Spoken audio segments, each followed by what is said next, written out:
Hello again, welcome back to Behind the Block once more. Thank you for joining me. Something a little bit different today. I'm up at a local whiskey distillery and I'm doing a live butchery demonstration. We actually did this yesterday and it went quite well. I thought I'd bring the camera along this time. Unfortunately, the sound quality isn't the best. I was mic'd up for the live audience, and so trying to capture that on a camera mic, it didn't come across great. But if you've got any questions on anything that you maybe can't hear or any of the products that you see and you'd like to try, please leave a note and I'll definitely get back to you.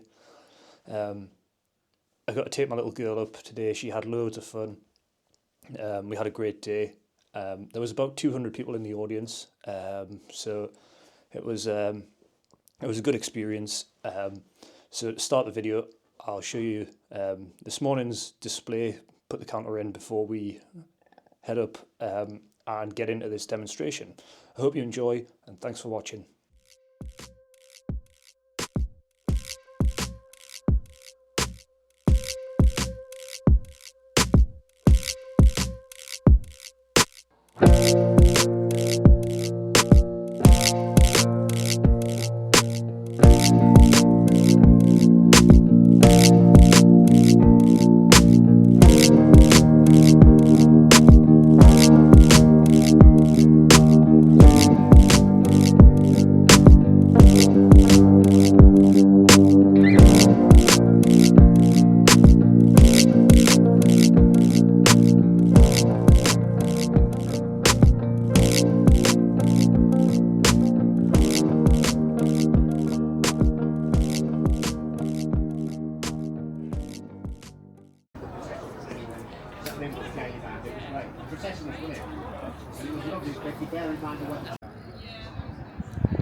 That you normally wouldn't see on menus.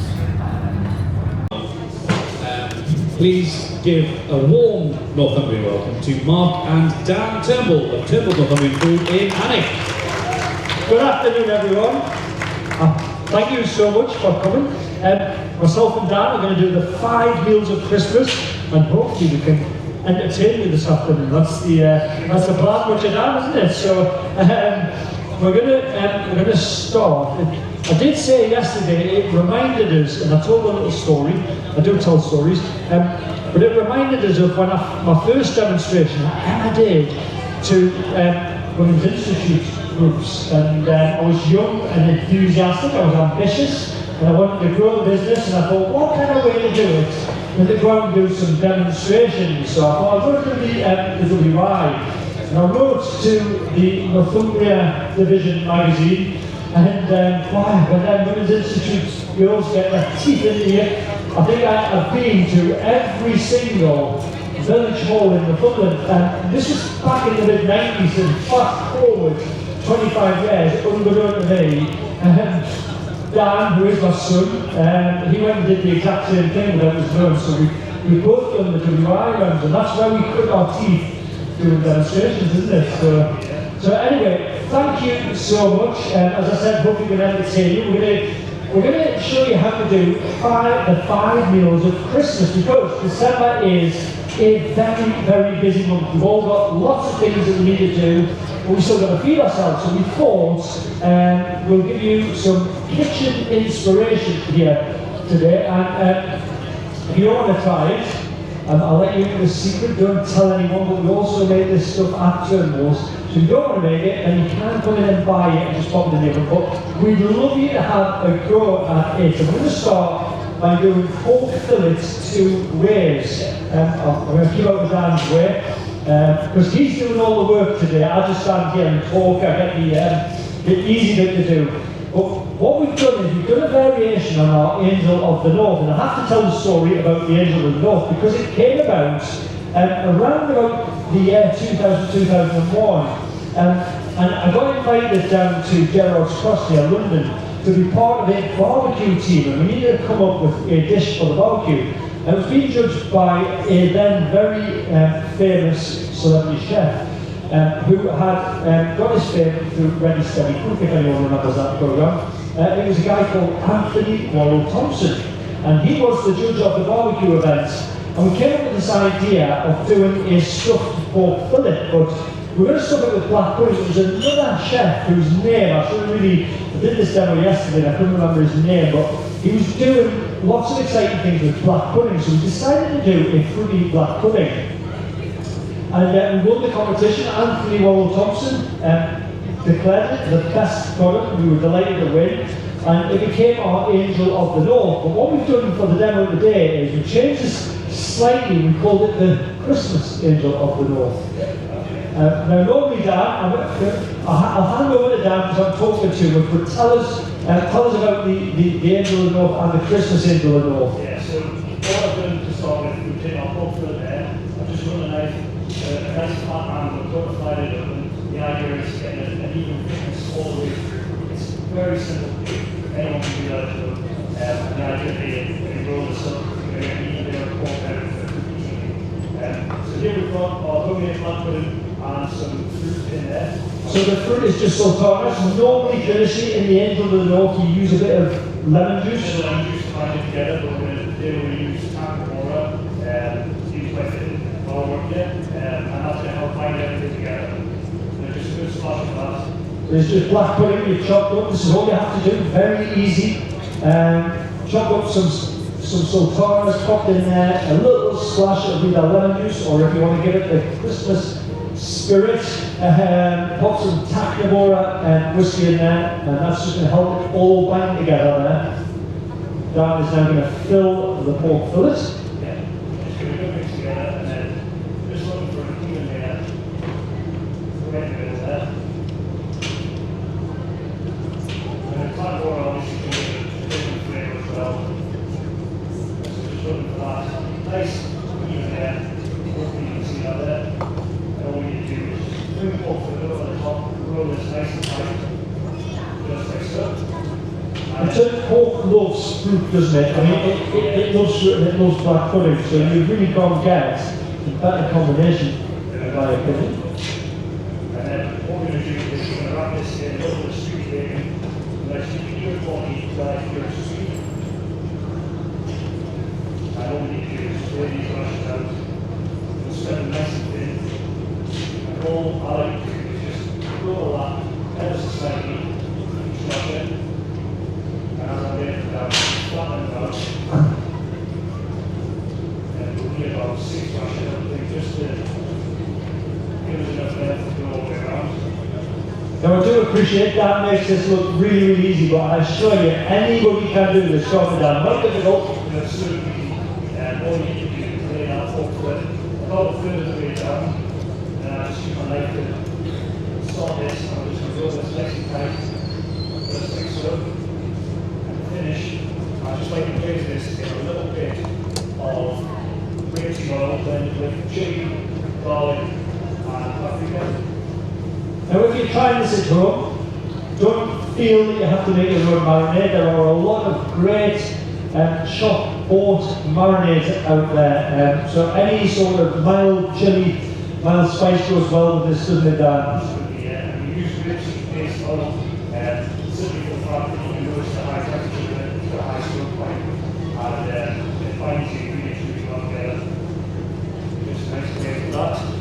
And just to give it that little finish, this is a little tip that Dan's going to give you, but this is going to make it look really nice. You're just going to take a little bit of that blackwood mix, aren't you? Yeah, just some of the little bit over the top. See, how quick, easy. How about that? How about that? Christmas Angel of the North. But I did promise you pork fillet 2 ways, so we're going to give you a second pork fillet dish. This is the one myself and Dan were fortunate enough to go to Italy on a butcher's trip with some friends of ours, Neil and Jan Curry. And Jan is just a wonderful cook, isn't she? And she inspired us with porchetta when we were over in Italy, we found loads of ways to do porchetta in the shop. We do a traditional porchetta, which would be a line of pork down. But we came up with this idea of a mini roast porchetta. So this was Dan's idea, inspired by our trip to Italy. Tell us about it, Dan. Yeah, simple idea. Pork fillet, midweek, it cooks really quickly. Yeah, the traditional porchetta really would be down a bit more time. If you're in a hurry, this can cook in sort of less than an hour. With the same flavours in there. And you shoot it right, wrap it in bacon, it's never going to dry out. When you put it in just right, and it's absolutely lovely. Beautiful mid-week roast, mini roast, isn't it? Well, seasoning this, what are you seasoning with it? So, all we're doing here is some ground fennel, salt, pepper, rosemary, thyme, and then I'll finish it with a little bit of chopped, fresh parsley, lovely fragrant, fresh herbs. So pretty easy to do.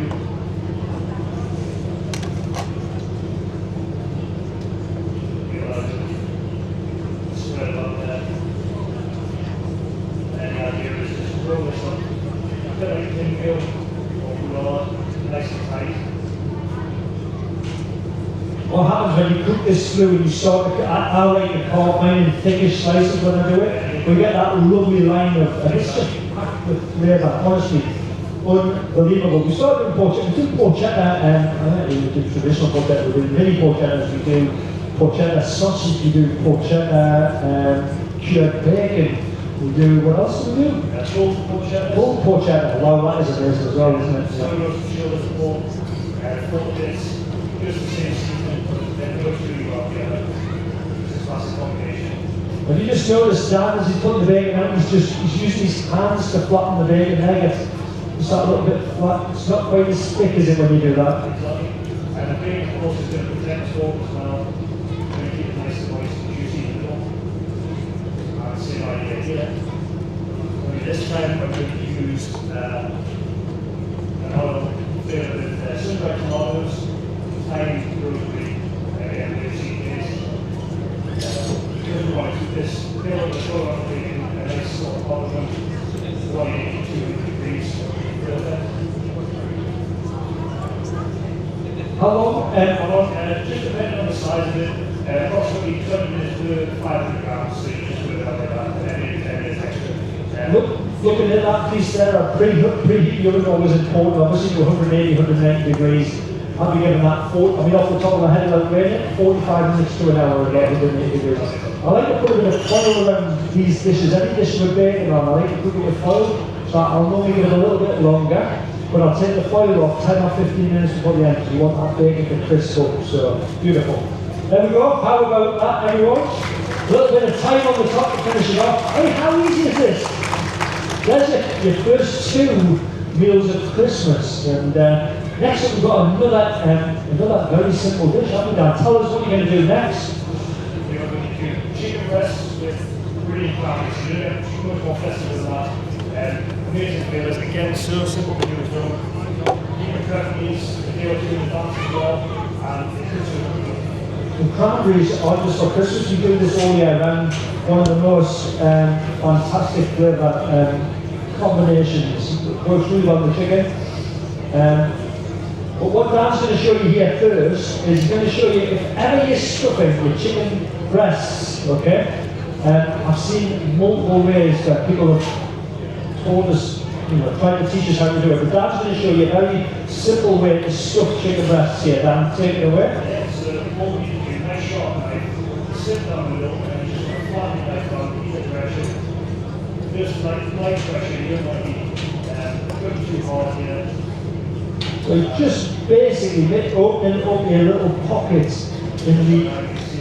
Nice pocket to hold everything in secure, not to take it out. And it is the best way to stuff the chicken breast. Now what's really good about this is we're going to use cranberry and brie today, which we do sell at Turnbull. It's one of our best sellers, no doubt about that. We can do all sorts of things with the chicken breast. Some other popular combinations that I definitely recommend. Cheese and caramelised onion chutney with the bacon works well, doesn't it, Dan? What else? What are your favourites? So you can do sort of like a mini roast dinner, a little bit of sausage meat, nice lemon and pepper marinade Beautiful. But today we've got brie and cranberry, so Dan's got the brie out there. You're going to pop a bit of cranberry sauce into the bottom of the pocket. There we go. And then to that, he's going to add a nice thick slice down, is that right? This is just please, but I'm just going over. This melts the fruits, obviously, makes all the sauce. Yeah, when you're cooking this, you really, the brie's going to melt, there's a bit of, you're just going to get a lovely bit of liquid in the bottom of the dish. You need to make sure you catch it, because when you serve it, you can literally just pour it over the top. It makes a beautiful serving sauce. So with running the chicken fillets, what I like to do is, I wouldn't go with it, I would cross it, and pretty much it's usually more like this. And then same thing, I just flatten it out, start a little bit, flip it over, roll everything nice and tight together.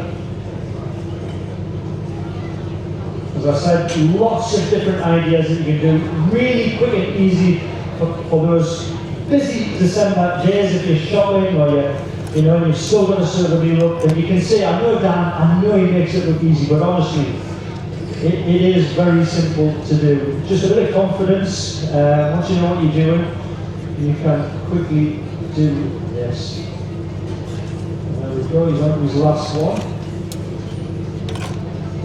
Wrapping it up nice and tight. Just finish off with culinary. Really this one is just crab pot pepper, sea salt. Again, roast just up the bacon, text the chicken with it, while roasting in the oven. Just have a nice bacon as well. There we are, everyone. How about that? I'm going to just give it a little finishing touch. This is the little chefy bit, or butchery chefy bit. It is just going to help raise the presentation. And it is just quite simply a little bit of cranberry sauce on the top, isn't it, Dan? Yeah, just basically nice. As I said, you can prep these a couple of days in advance, so do perfectly fine. They will help the chicken fresh and quick as well. And it's so easy. And a little sprig of thyme, or a little sprinkling of thyme, fresh thyme on the top there. There we are, everyone. How about that? Your third, that's the third meal of Christmas and second. Third. Yes, we're passing that as two.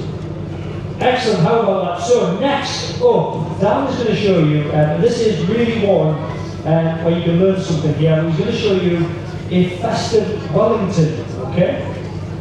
What are we going to do for the festive Wellington? Dan, we've got some puff pastry, shop goat puff pastry. These days is perfectly acceptable. I think all the celebrity chefs on television now tell you to buy puff pastry. So this is just some puff pastry that Dan's got here. You're going to cut this into some individual squares. How are you going to do that, Dan? Normally I don't do it, but I've got it, so I'm just going to do by hand. I think it's about 5-inch square. It's normally right. I know that much will make 3. I just try and divide out with 3 nice even bits.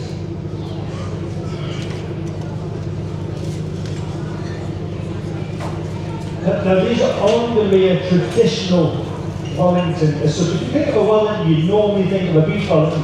Nice bit of fillet steak wrapped in some parma ham with some mushrooms and popped into the pastry. But we came up with this idea during lockdown because people were looking for something, just restaurants were shut and we just wanted to give them a sort of restaurant quality meal, and that's where we called it a weekday Wellington, didn't we? We used strips of beef steak, and that was where it all originated from. On this one, we've used strips of chicken, but you could use turkey as well, couldn't you, Dan? All sorts of things. You put into here, you've got some strips of chicken, you've chopped up some brie, is there some bacon in there as well? Some bacon and some cranberry sauce mixed in there. The reason that we shred the chicken nice and fine is just so it can approximately the same amount of pastry. That's correct, because the pastry, these are going to take about 25 to 30 minutes to cook, so the nice thin strips of chicken, allow it to cook, as Dan said there, in plenty of time. That's why they use that. Now this is the technique that you've got to watch here, because you just talk us through how you do this, Dan, because this is the important bit. Just bring the 4 corners into the point, and then that'll be sort of a curved shape, and then I'll just press it together. Just squeeze the ends together. Just like so, and then nice and easy. Just with your 2 hands, not suppression, just do a nice curve down the line there. And then all I'll do is finish off with, again, I'm going to put marinade, weigh it up. This is rich oil, once more, blended with mint, thyme, and rosemary. Because these are quite festive, this being a lovely white green, I think it works really well together. So you can see how easy, I know Dan keeps saying it, he makes it look easy, but it really is quite simple. I mean, he's no longer just a butcher, everyone, he's also a painter and decorator, who knew? His painting and decorating skills have definitely improved since he started doing as well. So he's going to finish these off. Well, let's finish it. I'm going to just tell a little story, Dan, is that alright? Once you finish these off. I talked about turkey or chicken. But since we are coming up to Christmas, I'm always reminded, growing up as a child, we had the world's best neighbours. Honestly, when I say that, the Derricks lived next door to us, and there was Norman David, sadly no longer with us, but we have some fond memories of our childhood growing up, and Susan and Jeremy and Colin. But I am reminded every Christmas of the story. Norma was a good customer at Turnbull's, and she bought her turkey. And I remember David joking about this in the aftermath, but she'd been watching a cookery programme. And she cooked the turkey, poured out the oven, she'd done everything that she was meant to do. And she panicked because there was no meat on the turkey. So she came dashing next door and knocked on the door. And my dad answered the door and she said, John, the turkey, it's a disaster. There's no meat on the turkey. So my dad said, no, that's impossible. There has to be some meat on the turkey. So he went dashing next door. And Norma had been watching this chef who recommended cooking the turkey upside down. And it turns out since this happens quite a lot, but she forgot to turn the turkey the right way up. So of course she's trying to cut away at the bottom of the turkey. So when you cook your turkey, if you do it upside down, okay, make sure you turn it the right way up before you start carving it. A little funny story there for you. As Dan's finishing these off, whilst he's finishing off, I have to say he gets really embarrassed when I talk about this. But he probably is one of the world's best butchers, and I would say that as his dad. Georgia sat there, Dan's Georgia. Is he one of the world's best butchers, Georgia? Yes. But he definitely is, and he gets really embarrassed when I tell him so. He definitely is probably the most intelligent butcher in the world, because he went away and did a physics degree, so he is a physics graduate, so he came back to work in the family business as a butcher. But he is genuinely also one of the world's best butchers. I see a lot of butcher in the butchery world, I see a lot of it, he genuinely is. But he does sometimes get a little bit cocky, and he likes to tell me that he is the world's best, one of the world's best butchers. And one day he actually said to us, he's so confident he's the world's best butcher, one of the world's best butchers, that he could do the job blindfolded. So yesterday, we surprised him. It's less of a surprise for him today, but we thought if he thinks he could do the job blindfolded, what better way to test him out than do it in front of a live audience? So he knows what's coming today. We're going to blindfold Dan, okay? And we're going to get him to attempt to put, I think we've got 4 strings today, Dan. He's going to tie blindfolded a belly of pork. He's going to put 4 strings. Now I have to tell you, Matthew, would you like to blindfold Dan? I have to tell you this is very dangerous. Please do not try this at home. Okay, any kids in the audience? Dan is a highly trained crafts person. He knows what he's doing. I told his sister I was going to do this, and Lucy was very concerned because Christmas is coming and Turnbull's and Dan's a very important integral part of the team at Turnbull's, and she's really worried that he cuts his finger. So please do not try this at home. We think there should be a Guinness World Record for this, don't we, Matthew? Yeah, okay. So we're gonna time it again, Matthew. Are you the official timekeeper, just in case? We'll time it. Dan, are you ready? Can you say anything? Can't say anything? Okay. Ready? Steady. Go, and he's off. This is the first string here. This is the butcher's slip knot. This is a technique that Dan has perfected over the last 10 years, the last decade. But a little bit harder when he's blindfolded, despite what he says, how good he is. Now, this is the dangerous bit. Just be very careful. This is the first string. Put that off. Oh, he's got it. The first one is down. Well done, Dan. He's going up the second string. He's having to feel his way around. So one of the skills for a butcher as he goes into this second butcher's slip knot, one of the skills is getting the string. If ever you go into a butcher shop and you see a hand tied, it's a skill. But the knot should always be in a straight line. Okay, that's what a butcher will pride himself on, or herself on. He's thrown it in for the third one. I missed the cuts there. This is the third string going in. Be very careful, Dan. He's in. Oh, he's done it. The third one is done. He's on his final string. Come on, everyone, give him a bit of encouragement. Come on, Dan. This is for the. There isn't a record, but it's for the record, isn't it? And he's going in for the final knot here. Completely blindfolded, watch your footsteps. Yes, he's done it! We have an official time. 1 minute, 30 seconds, everybody. How about that? Get it up for him. Okay, we thought that would be a little bit of fun in the middle. That's what he gets for telling us he could do the job blindfolded. So, we've done the Festive Wellington. Next up, we're going to do some venison horn steaks. Now, we're going to do lamb steaks. We did venison yesterday. Dan showed everybody who was here yesterday how to steam butcher haunch of venison.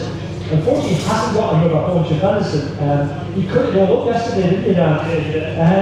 But we're confident, we're highly confident that what we're about to show you will work equally as well with the lamb as it would with the venison. But we have got some venison steaks from yesterday in the marinade. So hopefully you're going to get a sample of all of these products at the end. But we're going to get a little bit of a display of Dan's butchery skills now. What are you going to do, Dan? The first thing to do is just take the bones out of this leg here. We've got the lamb shank here and we've got the leg bone. And then we're going to break it down into individual muscles. What we've done is what we wanted to do is, because we're at Adgap and we thought it would only be fitting that we came up with a nice marinade that would go with the venison, or the lamb in this case, that was inspired using some great local ingredients.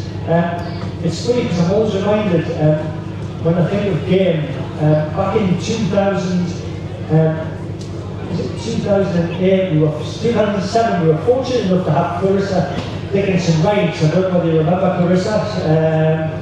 Sadly, once again, no longer with us. But Clarissa came along to our shop. She was famed for Two Fat Ladies, the cookbooks, and she had a fantastic game book. But I do remember, and I know she wouldn't mind us. I know she's not here, but she wouldn't mind us sharing the story. But she let me into a secret on the day about her and Jamie Oliver. She had a bit of a falling out with Jamie Oliver. She didn't like the way that he did advertising for the supermarket, so she said he would hang around Smithfield or Earlgate Markets, and then he sold his soul, was the word she used to me. He sold his soul to the supermarkets for advertising. And she said that in her downstairs toilet, she had framed a newspaper clipping, and the headline was Fat Lady Calls Naked Chef a Whore. That was the newspaper title, so what a character Clarissa was. She came along. But the most fantastic game book, if you're interested, it's still on sale.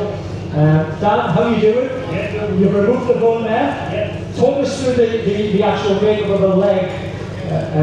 All legs are the same, aren't they? Yeah, whether it's beef, pork, or lamb, venison, they're all the same makeup, same as us.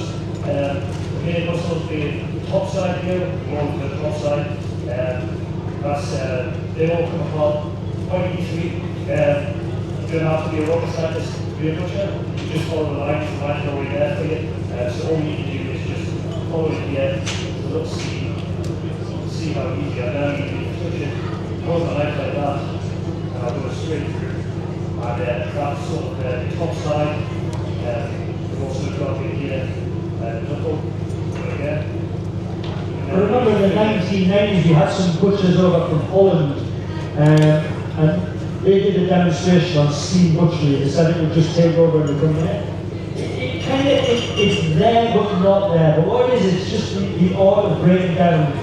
Traditionally, what would happen with a haunch of venison or a leg of lamb is you would roll all those muscles together. I mean, people do still buy a leg of lamb, but the reason not to do that, Dan, is all the grains in these muscles, which is the direction of the muscle fiber, they all run differently.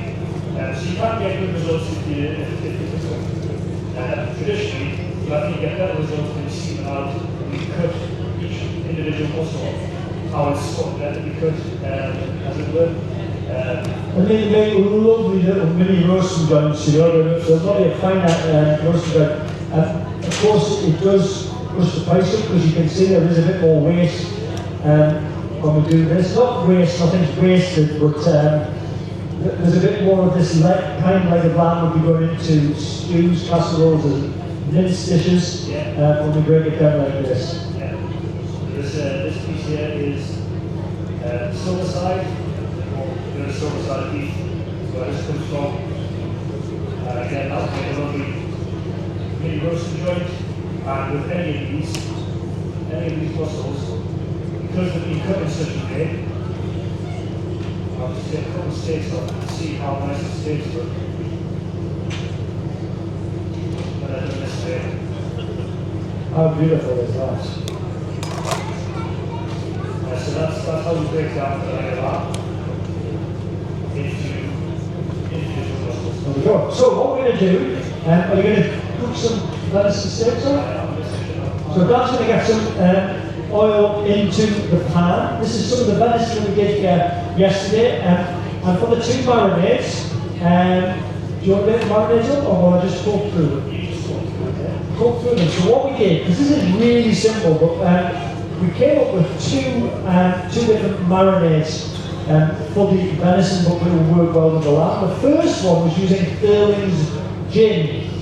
So we've taken some of Karen Park and her team's Seabank cold pressed rapeseed oil, and we mixed into there some Sterling's gin.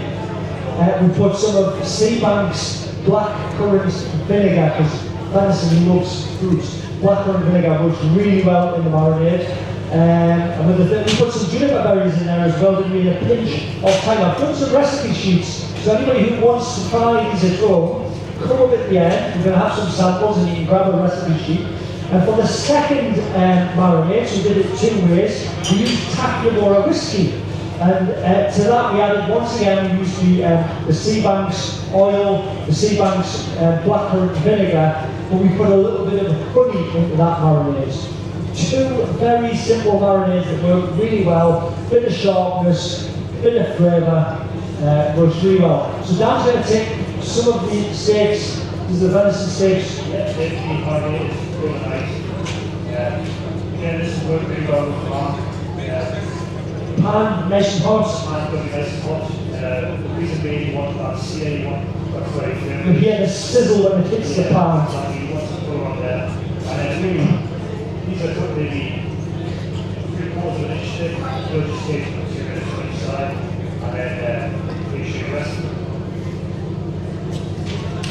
You getting there? See if you get. You hear the sizzle? Nice sizzle there, perfect, nice hot pan. We're going to give these 2 to 3 minutes each side. Is that about right, Dan? Yeah, that's all right, yeah. Once you've cooked them, very important that you rest steak. Like whatever steak you're cooking, it's very important. Dan actually told me, rest it as long as you cook it. At least as long as you cook it, so at least 4 minutes for this. Let it sort of 10 minutes and just rest it in the pan, stay hot. You can take it off before it's too how you like, carry on a little more. Bit of foil on top, Chinese side down. Chinese side down, keeps the heat in. That's why there's 2 different sides. You can foil, Chinese side will keep back in. Keep the steaks warm while they're resting. Yeah. And of course, did you say why it's important to rest it there? I think the reason being, just like exercise, this is a muscle. When you exercise, the muscle comes back and fill it up. Same thing's happening here in this intensity in the pan. So resting allows us to come down the temperature, relax a little more, just like we would do that when you're exercising. Same thing's happening here. And yes, it's going to be a lot more tender and also absorb some of the juices as well. If you have any questions, please feel free to come up. We're just about done here. Dan's going to continue cooking these. He's having a few problems with the induction hob there. You're going to continue cooking. If you have any questions, please come up. Please try some of the stuff. I'm Mark Turnbull. This is Dan Turnbull. I think he's done a tremendous job. Ladies and gentlemen, thanks for being a great audience. Take care.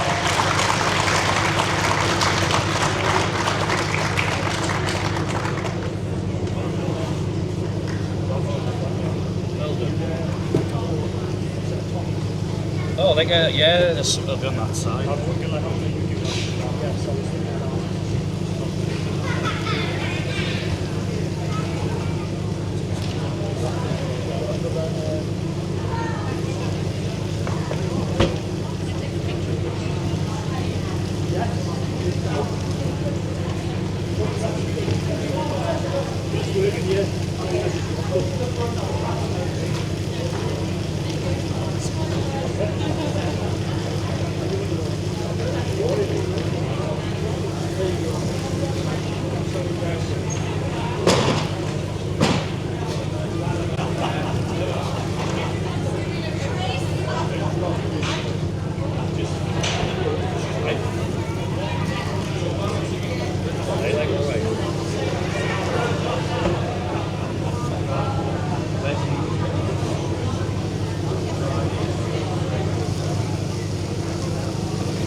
It's no, oh, it's here.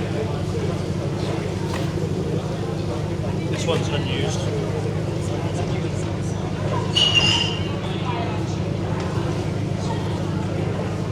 There's a tea towel, use the tea towel. Yeah.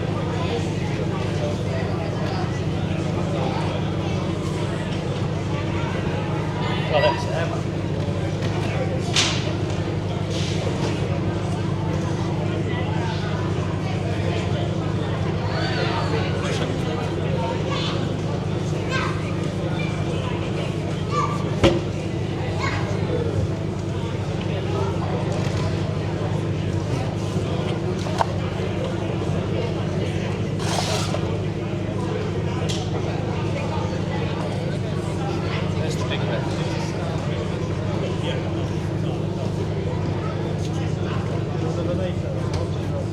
I've checked for all the utensils, there isn't any.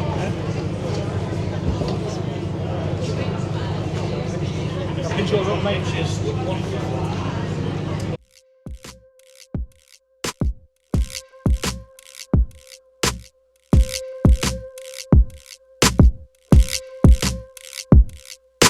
Bye.